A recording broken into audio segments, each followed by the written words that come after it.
আমরা এই নির্বাচনকে গতানুগতিক একটি নির্বাচন ভাবলে আমরা এই দেশের নাগরিক হিসাবে আমাদের এই দেশের প্রতি অকৃতজ্ঞতা করা হবে। অনেক রক্ত, অনেক আত্মত্যাগের বিনিময়ে আমরা 12ই ফেব্রুয়ারি নির্বাচন পেয়েছি। এদেশের জন্য আমার নেতা শহীদ রাষ্ট্রপতি জিয়া রহমান শহীদ হয়েছেন। আমার নেত্রী দেশনেত্রী বেগম খালেদা জিয়া এ দেশকে ভালোবেসে তিনি স্বামী হারিয়েছেন, সন্তান হারিয়েছেন গৃহ, মিথ্যা মামলা জর্জরিত হয়ে কারাগারে গিয়েছেন, বিনা চিকিৎসায় ধুকে ধুকে আজকে তিনি মৃত্যুবরণ করেছেন।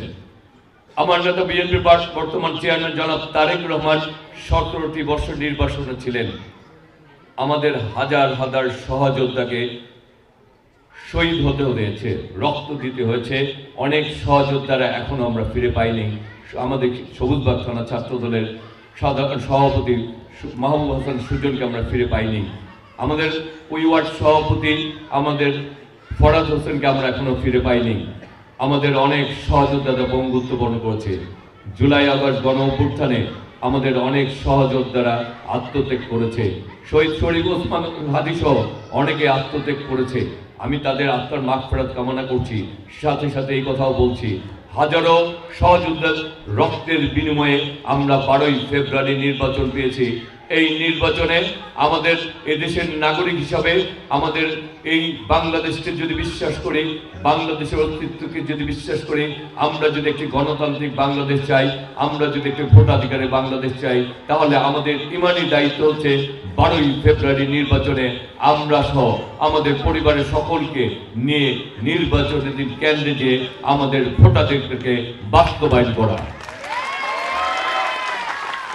এই ভোটাধিকারের বাস্তবায়নের মাধ্যমে আমরা আগামীর বাংলাদেশকে বাড়ব, আমরা আগামীর বাংলাদেশকে গড়ে তুলতে হবে। আমরা একটি গণতান্ত্রিক বাংলাদেশ পাবো, আমরা একটি ভোটাধিকারের বাংলাদেশ পাবো, আমরা আমাদের অধিকারকে বাস্তবায়ন করতে পারবো।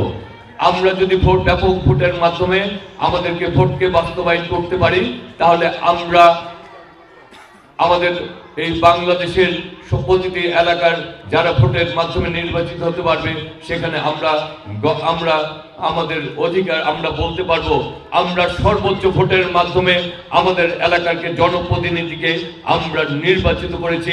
সুতরাং উন্নয়নের প্রথম অধিকার আমাদের এই এলাকার জনগণের, সেই অধিকারকে আমরা বাস্তবায়ন করতে পারবো। দীর্ঘ 38 বছর যাবৎ আমি রাজনীতির সাথে সম্পৃক্ত। এখন আমি জাতীয় নির্বাহী কমিটির সদস্য, একসময় ছাত্রদল কেন্দ্রীয় কমিটির সাধারণ সম্পাদক ছিলাম। ঢাকা মহানগরীর ভারপ্রাপ্ত সাধারণ সম্পাদক হিসাবে প্রথম যুগ্ম সম্পাদক হিসাবে দায়িত্ব পালন করেছি। ঢাকা মহানগর ছাত্র দলের সভাপতি, সাধারণ সম্পাদক এবং আহ্বায়ক এবং সাংগঠনিক সম্পাদক হিসাবে দায়িত্ব পালন করছি। বৃহত্তর সবুজবাগ থানা, সবুজবাগ, খিলগাঁও, মুগদা, রামপুরা নিয়ে যে থানা ছিল, সেই থানা ছাত্র দলের আমি সভাপতি, সাংগঠনিক সম্পাদকের দায়িত্ব পালন করছি। বাসব মাদারটেক যে ওয়ার্ড ছিল, সেই ওয়ার্ডেরও সভাপতি হিসেবে দায়িত্ব পালন করেছি। দীর্ঘ 38 বছরের রাজনীতিতে আমি এলাকার মানুষের কাছে, এই এলাকার কাছে, আমার দলের কাছে আমি পরীক্ষা দিয়েছি। আমি আমার পরীক্ষায় উত্তীর্ণ হয়েছি বলেই দল আজকে এই এলাকার সন্তান হিসাবে আপনাদের সামনে হাজির করেছে, আমার জাতীয়তাবাদী ধানের শীষের প্রতীকে আপনাদের সামনে হাজির করেছে। ব্যক্তিগত পর্যায়েও জন্মের পর থেকে এই এলাকায় বসবাস করছি। আমি আমার রাজনীতির সাথে এই এলাকার ভালো কাজের সাথে সম্পৃক্ত ছিলাম। এই এলাকার আমি রাজনৈতিকভাবে মজলুম ছিলাম, কিন্তু কোনোদিন প্রতিহিংসার রাজনীতি করি নাই। কথা দিচ্ছি, আগামী দিনও প্রতিহিংসার রাজনীতি করব না, এই এলাকার গড়ে তোলার রাজনীতিকে করব। যারা এই এলাকার, এই দেশের কল্যাণ চায়, যারা এই দেশের, এই এলাকার কল্যাণ চায়, কথা দিচ্ছি দল মত নির্বিশেষে সর্বস্তরে সবাইকে নিয়ে আমি এই এলাকা গড়ে তোলার জন্য সবাইকে নিয়ে কাজ করবো ইনশাল্লাহ।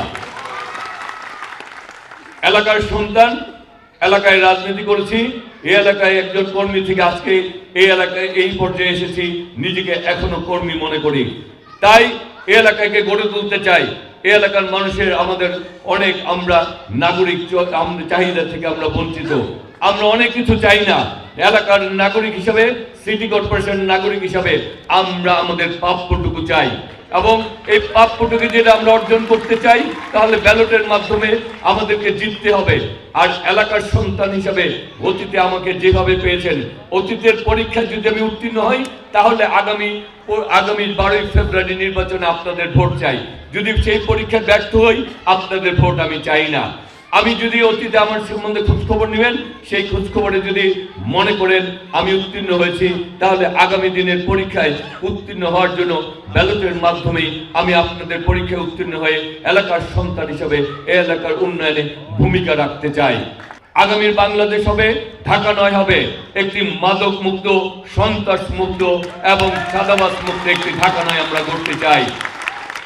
আমরা এই ঢাকা নয়কে সকলের জন্য নিরাপদ, মানবিক, একটি সম্প্রীতির, একটি গণতান্ত্রিক ঢাকা নয় করতে চাই, যেখানে সবাই গলা উঁচিয়ে বলতে পারবে, সাহস করে বলতে পারবে এই ঢাকা নয় অধিকার আমার আপনার সকলের রয়েছে। আমরা সেই ঢাকা নয়কে গড়তে চাই। সেই কারণেই তো আমরা বলি, আমার আগে আমরা, আমাদের আগে দেশ, ক্ষমতার আগে জনতা, সবার আগে করব কাজ, গর্ব দেশ, সবার আগে তারুণ্যের প্রথম ভোট ধানের শীষের পক্ষে হোক। ভোট দিলে ধানের শীষে দেশ গড়ব, ভোট দিলে ধানের শীষে দেশ গড়ব। সবাই তো এই কথাই বলছেন, তাহলে আমি তো শেষ কথা জানতে চাই, ভোট দিবেন কিসে? ভোট দিবেন কিসে?